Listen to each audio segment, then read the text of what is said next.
जगत गुरु तत्वदर्शी संत रामपाल जी महाराज के सत्संगों का संग्रह, अनमोल पुस्तक ज्ञान गंगा।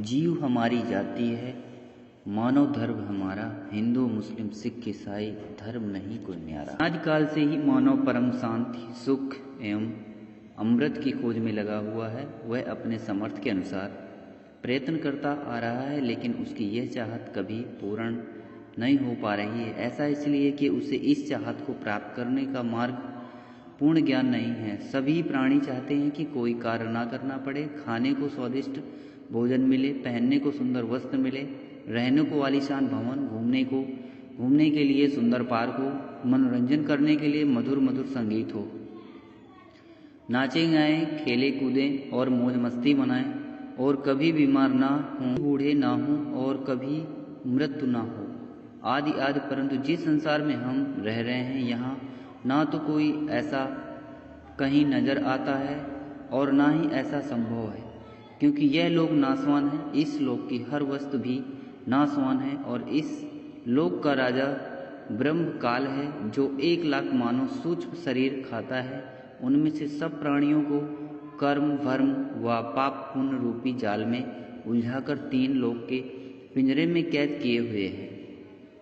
कबीर साहब कहते हैं, कबीर 3 लोक पिंजरा भया, पाप पुण्य 2 जाल, सभी जीव भोजन भये, एक खाने वाला काल, गरीब एक पापी एक पुण्य आया, एक है सोम दलेल रे, बिना भजन कोई काम ना आवे, सब है जम की जेल रे। वह नहीं चाहता है कि कोई प्राणी इस पिंजरे रूपी कैद से बाहर निकल जाए। वह यह भी नहीं चाहता है कि जीव आत्मा को अपने निज घर सतलोक का पता चले। इसीलिए वह अपनी त्रिगुणी माया से हर जीव को भ्रमित किए हुए है। फिर मानव को ये उपरोक्त चाहत कहाँ से उत्पन्न हुई? यहाँ ऐसा कुछ भी नहीं है। यहाँ पर रूप सबने मरना है, सब दुखी व अशांत है। जिस स्थिति को हम यहाँ प्राप्त करना चाहते हैं, ऐसी स्थिति में हम अपने निज घर सतलोक में रहते थे। काल ब्रह्मा के लोक में स्व इच्छा से आकर फंस गए और अपने निज घर का वह रास्ता भूल गए। कबीर साहब कहते हैं, इच्छा रूपी खेलन आया, ताते सुख सागर नहीं पाया। इस काल ब्रह्मा के लोक नामो निशान नहीं है। त्रिगुणी माया से उत्पन्न काम, क्रोध, लोभ, मोह, अहंकार, राग, दोष, हर्ष, लोभ, लाभ, हानि, मान बढ़ाई रूपी अवगुण रूप जीव को परेशान किए हुए है। यहाँ एक जीव दूसरे के जीव को मार खाता है, पोषण करता है, इज्जत लूट लेता है, धन लूट लेता है, शांति छीन लेता है। यहाँ पर चारों तरफ आग लगी है। यदि आप शांति से रहना चाहेंगे तो दूसरे आपको नहीं रहने देंगे। आपके ना चाहते हुए भी चोर चोरी कर लेता है, डाकू डाका डाल ले जाता है, दुर्घटना घट जाती है, किसान की फसल खराब हो जाती है, व्यापारी का व्यापार ठप हो जाता है, राजा का राज छिन जाता है, स्वस्थ शरीर में बीमारी लग जाती है। अर्थात यहाँ पर कोई भी वस्तु सुरक्षित नहीं। राजाओं के राज, इज्जतदार की इज्जत, धनवान का धन, ताकतवर की ताकत, और यहाँ तक कि हम सभी के शरीरों की अचानक छिन जाते हैं। शरीर भी अचानक छिन जाते हैं। माता पिता के सामने जवान बेटा मर जाता है। दूध पीते बच्चों को रोते बिलखते छोड़कर माता पिता मर जाते हैं। जवान बहनें विधवा हो जाती हैं और पहाड़ से जैसे दुखों को भोगने को मजबूर होते हैं। विचार करें कि क्या ये स्थान रहने के लायक है, लेकिन हम मजबूरी बस यहाँ रह जाते हैं, क्योंकि इस काल के पिंजरे के बाहर निकलने का कोई रास्ता नजर नहीं आता है, और हमें दूसरों को दुखी करने की व दुख सहने की आदत से बन गई है। यदि आप जी को इस लोक में रहने वाले दुखों से बचाए रखना है, तो यहाँ के प्रभु काल के परम शक्ति युक्त परमेश्वर परम अक्षर ब्रह्मा की शरण में लेनी पड़ेगी। जिस परमेश्वर का खौफ काल प्रभु को भी है, जिस डर से यह उपरोक्त कष्ट उस जीव को नहीं दे सकता, जो पूर्ण परमात्मा अर्थात परम अक्षर ब्रह्म सत्य पुरुष की शरण में पूर्ण संत के बताए मार्ग से ग्रहण करता है। वह जब तक संसार में भक्ति करता रहेगा, उसको उपरोक्त कष्ट आजीवन नहीं होते। जो व्यक्ति इस पुस्तक ज्ञान गंगा को पढ़ेगा, उसको ज्ञान हो जाएगा कि हम अपने निज घर को भूल गए हैं। वह परम शांति या सुख यहाँ ना होकर निज घर सतलोक में है, जहाँ पर ना जन्म है, ना मृत्यु है, ना बुढ़ापा है, ना कोई दुख, लड़ाई झगड़ा, ना कोई बीमारी, ना पैसे का कोई लेन देन, ना मनोरंजन के साधन खरीदना है। वहाँ पर सब परमात्मा द्वारा निःशुल्क व अखंड है। बंदी छोड़ गरीबदास जी महाराज की वाणी में प्रमाण है कि निज ही मुख सागर राग सुन बिन ही ताती तार, बिन सुर अलगोजे बाजे नगर पाँच घुमार, घंटा बाजे ताल नग, मंजीरे डफ झांझ, मुरली मधुर सुहावनी, निस्वासर और सांझ, बीन भुयंगम बाजही तरक तंबूरे तीर, राग खंड नाही होते हैं बांध्या रहत समीर, तरक नहीं तोरा नहीं कसीस कबाब, अमृत प्याले मद पीवे ज्यों भाटी ज्यों शराब, मतवाले मस्तानपुर गली गली गुलजार, संग शराबी फिरत हैं चलो ताश बाजार, संग संग पत्नी नाचे गावे शब्द सुभान, चंद्र बदन सूरजमुखी नहीं मान गुमान, शंख हिंडोले नूर नग झूले संत हजूर, तख्त धनी के पास कर ऐसा मलुक हजूर, नादी नाव नाले बगै छूटे पुहारे सुन, भरे तू सरवर सदा नहीं पाप नहीं पुण्य, ना कोई भिक्षुक दान दे ना कोई हार व्यवहार, ना कोई जन्मे मरे ऐसा देश हमार, जहाँ शंखो लहर मेहर की उपजें कहर जहाँ नहीं कोई, दास गरीब अचल अविनाशी सुख का सागर होई।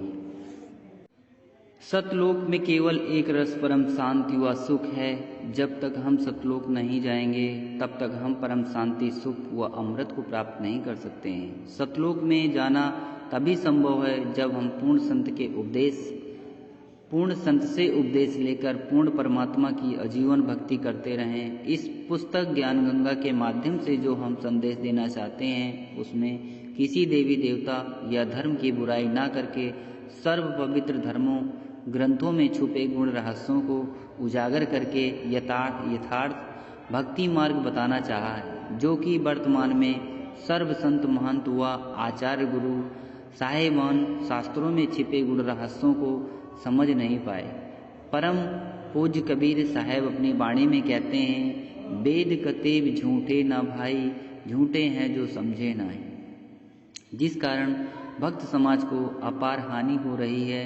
सब अपने अनुमान से व झूठे गुरुओं द्वारा बताई गई शास्त्र विरुद्ध साधना करते हैं, जिससे ना मानसिक शांति मिलती है और ना ही शारीरिक सुख, ना ही घर व कारोबार में लाभ होता है और ना ही परमेश्वर का साक्षात्कार होता है और ना ही मोक्ष प्राप्ति होती है। ये सब सुख कैसे मिले तथा यह जानने के लिए मैं कौन हूँ, कहाँ से आया हूँ, क्यों जन्म लेता हूँ, क्यों मरता हूँ और क्यों दुख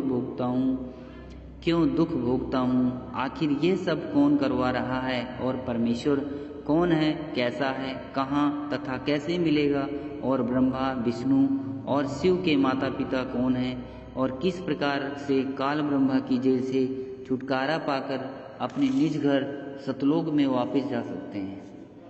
ये सब इस पुस्तक के माध्यम से दर्शाया गया है ताकि इसे पढ़कर आम आत्मा का कल्याण संभव हो सके। यह पुस्तक सद्गुरु रामपाल जी महाराज के प्रवचनों का संग्रह है, जो कि सतग्रंथों में लिखे तथ्यों पर आधारित है। हमें पूर्ण विश्वास है कि जो पाठक जन रुचि व निष्पक्ष भाव से पढ़कर अनुसरण करेगा उसका कल्याण संभव है। आत्म प्राण उधारिया ऐसा धर्म नहीं और, कोटि अश्वमेघ यज्ञ सकल समाना भौर, जीव उधार परम पुण्य ऐसा कर्म नहीं और, मरुस्थल में मृग ज्यों सब मर गए दौर दौर।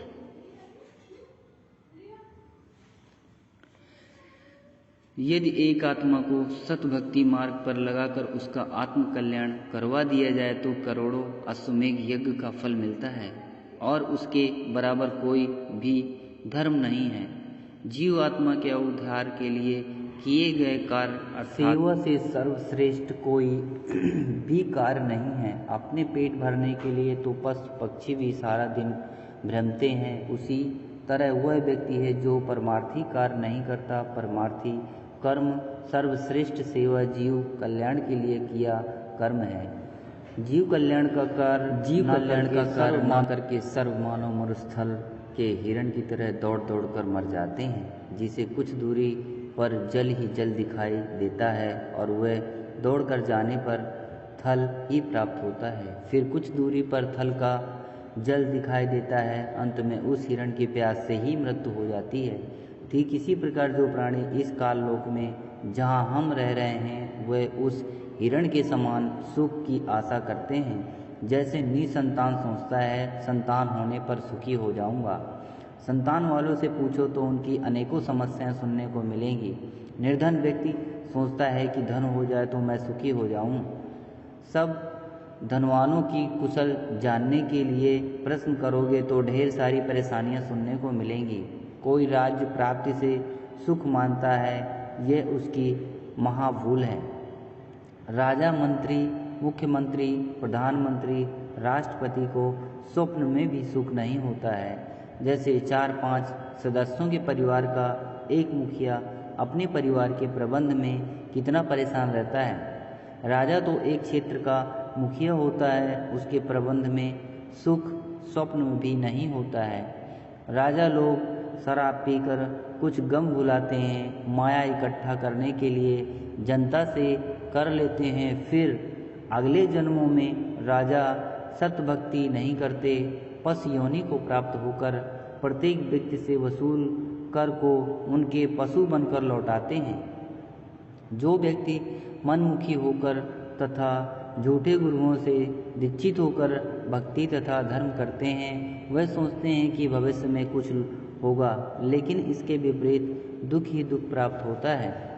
कबीर साहब कहते हैं कि जो मेरा यह ज्ञान ऐसा है कि यदि ज्ञानी पुरुष होगा तो इसे सुनकर हृदय से बसा लेगा, और यदि मूर्ख होगा तो उसकी समझ से बाहर है। कबीर, ज्ञानी तो हृदय लगाई, मूर्ख हो तो गम ना पाई। अधिक जानकारी के लिए कृपया प्रवेश करें इस पुस्तक ज्ञानगंगा में। इस पुस्तक को पढ़कर सुप्रीम कोर्ट के वरिष्ठ अधिवक्ता श्री सुरेश चंद्र ने कहा, इस पुस्तक का नाम तो ज्ञान सागर होना चाहिए। कलयुग में सतयुग। संत रामपाल जी के सत्संग वचनों से उद्ग्रस्त। सतयुग उस समय को कहते हैं जिस युग में अधर्म नहीं होता, शांति होती है, पिता से पहले पुत्र की मृत्यु नहीं होती, स्त्री विधवा नहीं होती, रोग रहित शरीर होता है, सर्व मानव भक्ति करते हैं, परमात्मा से डरने वाले होते हैं क्योंकि वे आध्यात्मिक ज्ञान के सर्व कर्मों से परिचित होते हैं, मन कर्म वचन से किसी को पीड़ा नहीं देते हैं तथा दुराचारी नहीं होते, जाति सती स्त्री पुरुष होते हैं, वृक्षों की अधिकता होती है, सर्व मनुष्य वेदों के आधार से भक्ति करते हैं। वर्तमान में कलयुग है, इसमें अधर्म बढ़ चुका है। कलयुग में मानव की भक्ति से प्रति आस्था कम होती जा रही है, या तो भक्ति करते हैं ही नहीं, यदि करते हैं तो शास्त्र वेद त्याग कर मनमानी भक्ति करते हैं, जो श्रीमद् भागवत गीता अध्याय 16 श्लोक 23-24 में वर्जित है, जिस कारण से परमात्मा से जो लाभ वांछित होता है वो प्राप्त नहीं होता। इसलिए अधिकतर मनुष्य नास्तिक होते जाते हैं। धनी बनने के लिए रिश्वत, चोरी, डाके डालने को माध्यम बनाते हैं, परंतु यह विधि धन लाभ की न होने के कारण परमात्मा के दोषी हो जाते हैं तथा प्राकृतिक कष्टों को झेलते हैं। परमेश्वर के विधान को मानव भूल जाता है कि किस्मत से अधिक प्राप्त नहीं हो सकता। यदि अन्य अवैध विधि से धन प्राप्त कर लिया तो वह रहेगा नहीं। जैसे एक व्यक्ति अपने पुत्र को सुखी देखने के लिए अवैध विधि से धन प्राप्ति करता था, कुछ दिनों पश्चात उसके पुत्र के दोनों गुर्दे खराब हो गए। जैसे तैसे करके गुर्दे बदलाए, 3 लाख रुपए खर्च हुआ। जो धन अवैध विधि से जोड़ा था वह सर्व खर्च हो गया तथा कुछ रुपए कर्जा भी हो गया। फिर लड़के का विवाह किया। 6 महीने के पश्चात उस दुर्घटना में इकलौता पुत्र मृत्यु को प्राप्त हुआ। अब ना तो पुत्र रहा और ना ही अवैध विधि से अर्जित किया गया धन शेष क्या रहा। अवैध विधि से धन संग्रह करने से किए हुए पाप जो अभी शेष हैं उनको भोगने के लिए जिस से पैसे ठगे थे उनका पशु, गधा, बैल, गाय बनकर पूरे करेगा। परंतु परम अक्षर ब्रह्मा की शास्त्र अनुकूल साधना करने वाले भक्त की किस्मत को परमेश्वर बदल देता है, क्योंकि परमेश्वर के गुणों में लिखा है कि परमात्मा निर्धन को धनवान बना देता है। सतयुग में कोई भी प्राणी मांस, तंबाकू, मदिरा सेवन नहीं करता, क्योंकि वे इनसे होने वाले पापों से वर्जित होते हैं। मांस खाना महापाप। एक समय एक संत अपने शिष्य के साथ कहीं जा रहा था। वहाँ पर एक मछियारा तालाब से मछलियाँ पकड़ रहा था। मछलियाँ जल से बाहर तड़प तड़प कर प्राण दे रही थी। शिष्य ने पूछा, हे गुरुदेव, इस अपराधी प्राणी को क्या दंड मिलेगा? गुरुजी ने कहा, बेटा, समय आने पर बताऊंगा। 4-5 वर्ष के पश्चात दोनों गुरु शिष्य कहीं जाने के लिए जंगल में गुजर रहे थे। वहाँ पर एक हाथी का बच्चा चिल्ला रहा था। उछल कूद करते समय हाथी का बच्चा 2 निकट निकट उगे वृक्षों के बीच में फंस गया। वह निकल तो गया, परंतु निकलने के प्रयत्न से उसका सर्व शरीर छिल गया था। तब उसके शरीर में जख्म हो गए थे। उसके सारे शरीर में कीड़े चल रहे थे जो उसको नोच रहे थे। वह हाथी का बच्चा बुरी तरह चिल्ला रहा था। शिष्य ने गुरुजी से पूछा कि हे गुरुदेव, यह प्राणी कौन से पाप का दंड भोग रहा है? गुरुदेव ने कहा, पुत्र, यह वही मछियारा है जो उस शहर के बाहर जलाशय में मछलियां निकाल रहा था। मदिरा शराब पीना कितना पाप है। शराब पीने वाले को 70 जन्म कुत्ते के भोगने पड़ते हैं। मलमूत्र खाता पीता फिरता है। अन्न कष्ट भी बहुत सारे भोगने पड़ते हैं तथा शराब शरीर में भी बहुत हानि करती है। शरीर के 4 महत्वपूर्ण अंग होते हैं, फेफड़े, लीवर, गुर्दे तथा हृदय।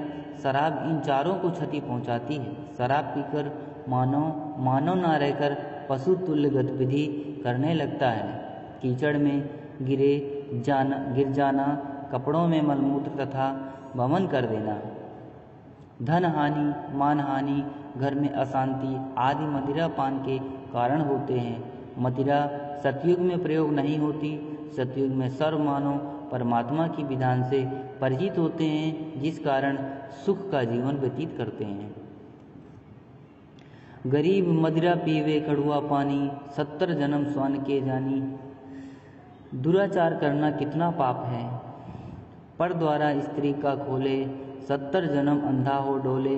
पूज्य कबीर परमेश्वर जी ने बताया है कि जो व्यक्ति किसी पर स्त्री के साथ दुष्कर्म करता है तो वह 70 जन्म अंधे का जीवन भोगता है। बुद्धिमान व्यक्ति ऐसी आफत कभी मोल नहीं लेता।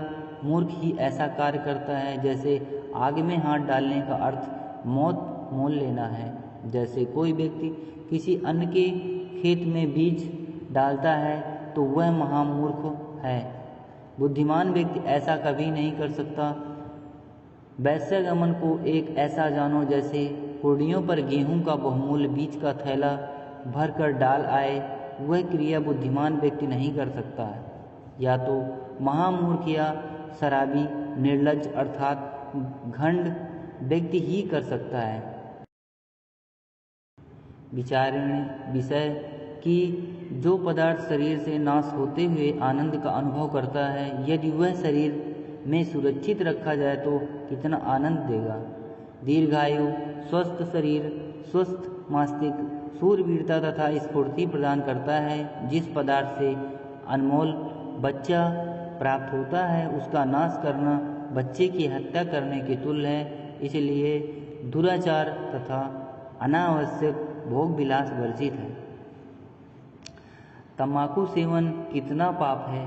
परमेश्वर कबीर जी कहते हैं, सुरापान मधुमांसाहारी, गबन करे भोगे पर नारी। 70 जन्म कटते हैं शीशम, साक्षी साहब है जगदीशम।